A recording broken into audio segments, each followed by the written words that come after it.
पूजा की घंटी में किसका चित्र होता है? क्या है इस प्रतिमा का महत्व? कितने प्रकार की होती हैं घंटियां? हिंदू धर्म में की जाने वाली पूजा पाठ में बहुत से ऐसे वाद्य यंत्र हैं। आगे बढ़ने से पहले आप सभी भक्तों से विनती ही कि इन कथाओं को संपूर्ण सुना करें। हम पूरी कोशिश करते हैं कि आप तक संपूर्ण कथा पहुंचे, और वो भी सही प्रमाणों के साथ। और अगर आपको ये अच्छी लगे तो अपने कमेंट से हमें प्रोत्साहित करें। अगर आप चैनल पर नए हैं तो इसे सब्सक्राइब करना ना भूलें। चलिए आगे बढ़ते हैं। जिन्हें बजाने से एक अलग ही ऊर्जा की अनुभूति होती है, इन्हीं में से एक है घंटी। मंदिर या घर के पूजा स्थान पर आपने घंटी रखी हुई जरूर देखी होगी।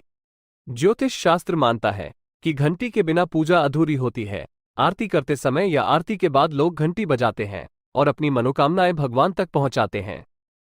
माना जाता है कि घंटी सभी प्रकार की नकारात्मकता को दूर करती है और वातावरण को पवित्र और सकारात्मक बनाती है। हिंदू धर्म की हर पूजा में आरती के समय घंटी बजाते हैं। लेकिन यदि आपने कभी गौर किया होगा तो आपको घंटी के ऊपर किसी देवता का चित्र अंकित दिखाई दिया होगा। कितनी तरह ही होती हैं घंटियां। मंदिर, पूजा पाठ के स्थानों या घर में इस्तेमाल की जाने वाली घंटियां 4 प्रकार की होती हैं। पहली गरुड़ घंटी, दूसरी द्वार घंटी, तीसरी हाथ घंटी और चौथी घंटा। गरुड़ घंटी छोटी होती है जिसे हाथ से बजाया जा सकता है। द्वार घंटी वो घंटी होती है जो मंदिरों के द्वार पर लटकी हुई होती है। ये बड़ी और छोटी दोनों ही प्रकार की हो सकती है। हाथ घंटी पीतल की ठोस एक गोल प्लेट की तरह होती है।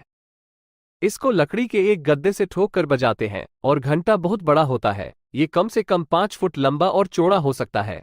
इसको बजाने के बाद आवाज कई किलोमीटर तक जा सकती है। हिंदू धर्म में माना जाता है कि सृष्टि की रचना जिस नाद से हुई है वो इसी गरुड़ घंटी से निकलता है। मान्यताओं के अनुसार पूजा पाठ या आरती के समय घंटी बजाने से आसपास की मौजूद नकारात्मक ऊर्जा का नाश होता है। हम अपने घर के पूजा स्थान में जिस घंटी का उपयोग करते हैं उसे गरुड़ घंटी कहा जाता है। घरों और मंदिरों में हम जिस हाथ से घंटी का उपयोग करते हैं उस घंटी के ऊपर गरुड़ भगवान की छवि अंकित होती है। गरुड़ घंटी छोटे आकार की होती है। ऐसा माना जाता है कि गरुड़ घंटी का पूजा में इस्तेमाल करने से मोक्ष की प्राप्ति होती है। इसके अलावा ऐसी भी मान्यता है कि जिस घर में गरुड़ घंटी का इस्तेमाल किया जाता है उस घर में सदैव सकारात्मक ऊर्जा बनी रहती है। कौन है गरुड़ भगवान? हिंदू धर्म में गरुड़ देवता को भगवान विष्णु का वाहन बताया गया है। गरुड़ देव हिंदू धर्म के महत्वपूर्ण पक्षियों और भगवान के रूप में पूजे जाते हैं।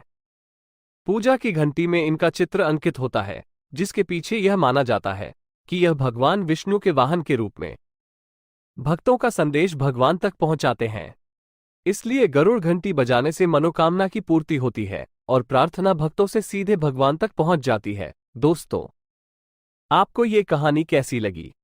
आप अपने कमेंट्स के द्वारा हमें अवश्य बताएं। ये स्टोरी पसंद आने पर लाइक और शेयर करें। ऐसी ही और कहानियों के लिए हमें सब्सक्राइब कर लें। धन्यवाद।